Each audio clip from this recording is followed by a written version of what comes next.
அன்பர் மாதவன் சொன்ன போல் பட்டினி கிடக்கு. பட்டினி நாங்கள் பட்டினி இருப்போம், பட்டினி இருந்திருக்கிறோம். ஆனால் அதே சமயத்தில் உடம்பை கொள்வதற்காக பட்டினி போடுறதில்லை. உடம்பையும் காப்பாற்றிக்கணும். தனித்திரு, பசித்திரு, விழித்திருன்னு சொல்லுவாங்க. பசித்திருன்னு சொன்னாரே தவிர ராமலிங்க சாமிகள் பட்டினி கடைன்னு சொல்லவில்லை. பட்டினி கிடக்கிறதுக்கு யாரும் ஒத்துக்க மாட்டாங்க.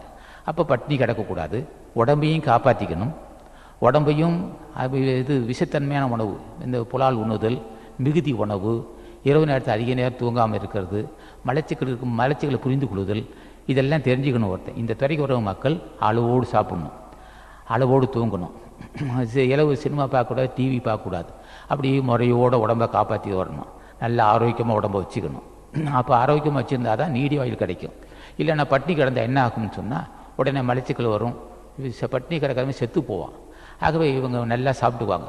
சோற்றை சுருக்காமல் தூய்மையாய் தானிருந்து ஏற்றி இருகால இன்பமாய் காற்றின் வழியோடே ககனிமை போவார்க்கு அழியாது தேகம்னு சொல்லுவார்.